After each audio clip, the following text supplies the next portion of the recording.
Bonjour tout le monde. Coucou. Bienvenue sur ce nouvel épisode de notre podcast et c'est le dernier pour cette année. C'est le dernier épisode. On a réussi. C'est trop dingue. Toute l'année. Hop là, hop là.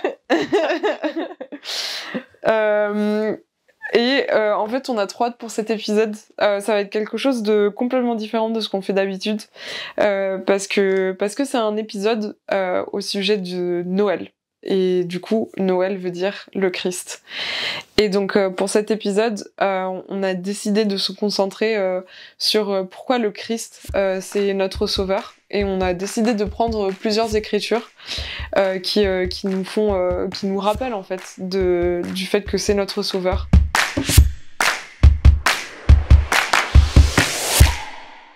En fait, on a pensé à ce thème-là parce que quand le Christ est né, il y a eu quelque chose d'extrêmement intéressant qui s'est passé parce que les Néphites, donc ils n'étaient pas du tout dans l'endroit où le Christ était né, mais un prophète, Samuel, avait prédit que le Christ allait naître et il a dit que certains signes allaient montrer sa naissance. Et un de ces signes, c'était que il n'y aurait pas de nuit, il y aurait un jour continu en fait. Et beaucoup des personnes qui avaient entendu cette prophétie n'y croyaient pas. Et je vais vous lire dans 3 Néphi 1, verset 9 et le 15, ce qui s'est passé à ce moment-là dans le peuple.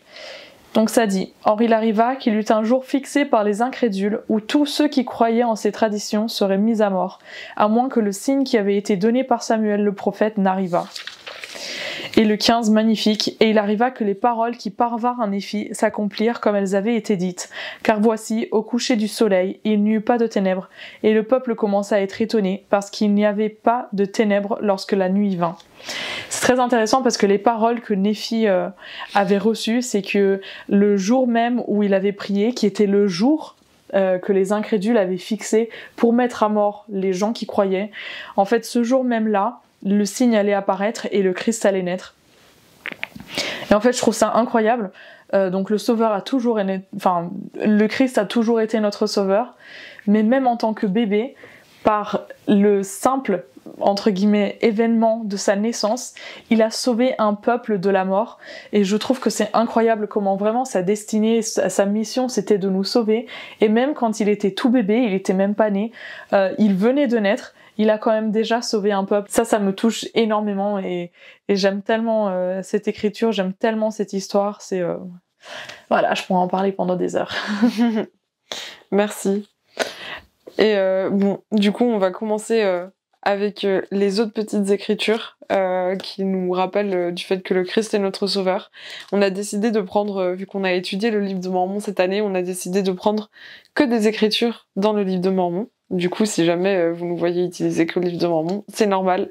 Mais on sait qu'il n'y a pas que ça. Il y a aussi dans la Bible beaucoup d'écritures qui parlent de ça. Mais voilà, pour aujourd'hui, c'est dans le livre de Mormon. Exactement. Donc la première écriture que je vais vous lire, elle se trouve dans 2 Néphi 2, les versets 6 à 8. Et ça dit: « C'est pourquoi la rédemption vient dans et par l'intermédiaire du Saint Messie, car il est plein de grâce et de vérité. Voici, il s'offre en sacrifice pour le péché, pour satisfaire aux exigences de la loi, pour tous ceux qui ont le cœur brisé et l'esprit contrit, et il ne peut être satisfait aux exigences de la loi pour personne d'autre. C'est pourquoi il est très important de faire connaître ces choses aux habitants de la terre, afin qu'ils sachent qu'il n'y a aucune chair qui puisse demeurer en la présence de Dieu, si ce n'est par les mérites et la miséricorde et la grâce du Saint Messie qui donne sa vie selon la chair et la reprend par le pouvoir de l'Esprit, afin de réaliser la résurrection des morts, étant le premier à ressusciter. » La prochaine écriture qu'on va lire, c'est 2 Néphi 26, 24-25. Il ne fait rien qui ne soit pour le profit du monde, car il aime le monde, au point de donner sa propre vie, afin d'attirer tous les hommes à lui. C'est pourquoi il ne commande à personne de ne pas prendre part à son salut. Voici, crie-t-il à qui que ce soit, éloigne-toi de moi. Voici, je vous dis que non. Mais il dit, venez toutes à moi, extrémités de la terre, achetez du lait et du miel, sans argent, sans rien payer. La prochaine, c'est dans 2 Néphi 31, le verset 15. Et ça dit: Et j'entendis une voix venant du Père qui disait « Oui, les paroles de mon bien-aimé sont vraies et dignes de foi. Celui qui persévère jusqu'à la fin, celui-là sera sauvé. » Dans Mosia 3,7, on lit « Et voici, il souffrira les tentations et la souffrance du corps, la faim, la soif et la fatigue, plus encore que l'homme ne peut en souffrir sans en mourir. Car voici, du sang lui sort de chaque pore, si grande sera son angoisse pour la méchanceté et les abominations de son peuple. » La prochaine, c'est dans Alma 7, 11 à 13, qui dit « Et il ira subissant des souffrances et des afflictions et des tentations de toute espèce, et cela afin que s'accomplisse la parole qui dit qu'il prendra sur lui les souffrances et les maladies de son peuple. Et il prendra sur lui la mort, afin de détacher les liens de la mort qui lient son peuple.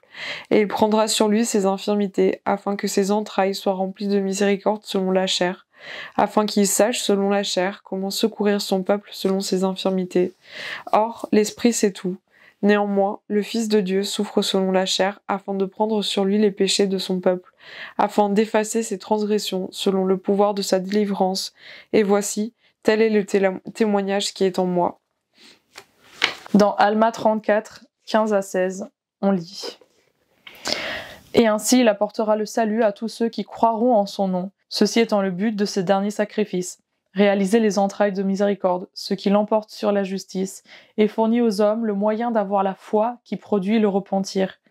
Et ainsi, la miséricorde peut satisfaire aux exigences de la justice, et les enserre dans les bras de la sécurité. Tandis que celui qui n'exerce aucune foi qui produit le repentir est exposé à toute la loi des exigences de la justice. C'est pourquoi ce n'est que pour celui qui a la foi qui produit le repentir qu'est réalisé le plan grand et éternel de la rédemption. » Dans Alma 38, le verset 8,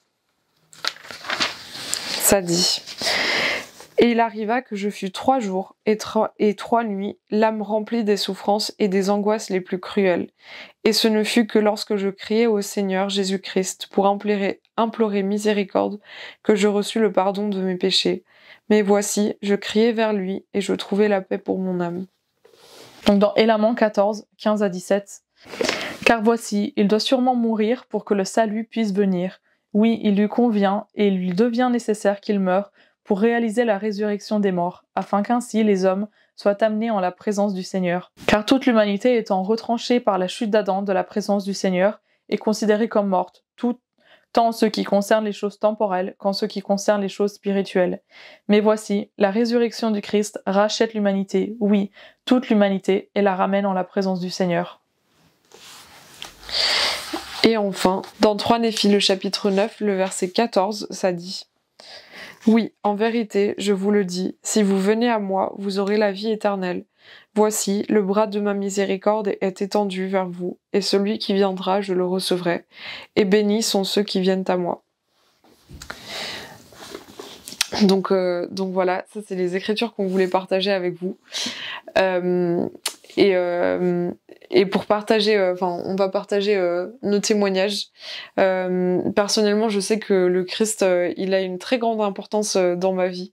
J'ai beaucoup de fois, je me suis rendu compte de combien j'avais besoin de lui, de son pouvoir, de son expiation, et de combien il était miséricordieux envers moi quand je lui demandais en fait de l'aide et quand je lui demandais de m'aider à travers de son expiation, de me donner de la force et de pouvoir enlever en fait ces fardeaux que je pouvais avoir ou de pouvoir m'aider à être une meilleure personne. Je sais qu'il a toujours été là et qu'il m'a toujours aidée et sauvée en fait pour devenir une meilleure personne. Et je sais qu'il est mort pour nous. Je sais que qu'il a expié ses péchés pour nous. Et je sais qu'il nous aime d'une manière incroyable. Et que vraiment le fait qu'il soit venu sur la terre et qu'il ait fait toutes ces choses montre combien il nous aime. Et c'est le témoignage que je vous laisse au nom de Jésus-Christ. Amen. Amen. En fait, quand j'étais en mission, notre président de mission nous a donné nous a donné le défi de témoigner de Jésus-Christ chaque jour.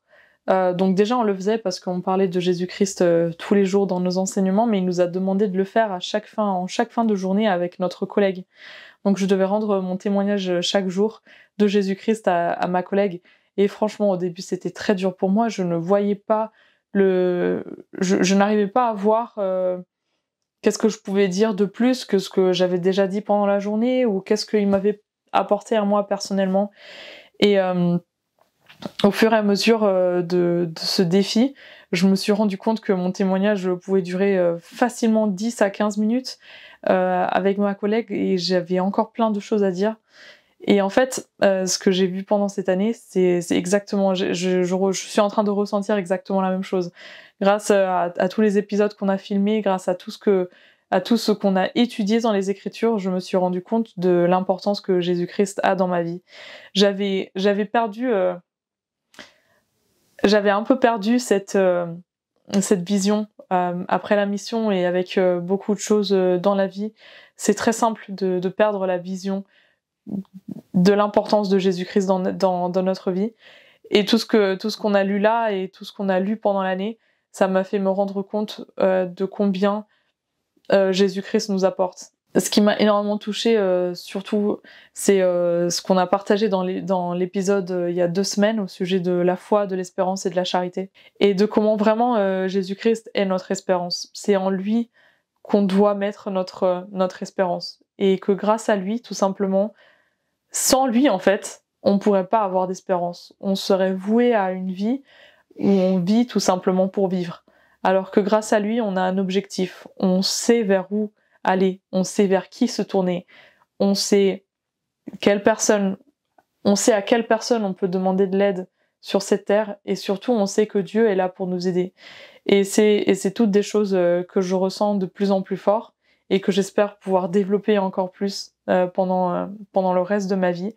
Mais en tout cas, Jésus-Christ sauve, tout simplement parce que c'est dans sa nature. Et j'aimerais pouvoir un jour réussir à dire que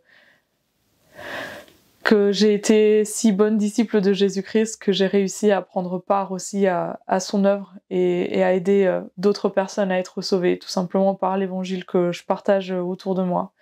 Et c'est un petit peu le message que j'ai pour vous aujourd'hui et qui conclut cette année. Et je vous laisse au nom de Jésus-Christ. Amen. Amen. En tout cas, merci vraiment beaucoup pour toute cette année, pour nous avoir suivis, pour avoir regardé nos podcasts. Comme on l'a déjà dit la semaine dernière, ça nous a vraiment beaucoup apporté. Ça nous a vraiment motivés à continuer à faire ces podcasts. Et ça nous a tellement édifié de voir vos commentaires et de voir ce que vous avez à nous partager. Donc là, l'invitation qu'on vous lance, c'est de partager dans les commentaires votre témoignage du Christ. On a trop envie de le lire, et je pense que c'est quelque chose qui édifie tellement, le fait d'avoir et de partager les expériences qu'on a eues avec le Christ. Donc n'hésitez pas à partager tout ça. Merci d'avoir regardé ce dernier épisode, et on vous dit joyeux Noël, bonne nouvelle année, et à l'année prochaine. À l'année prochaine.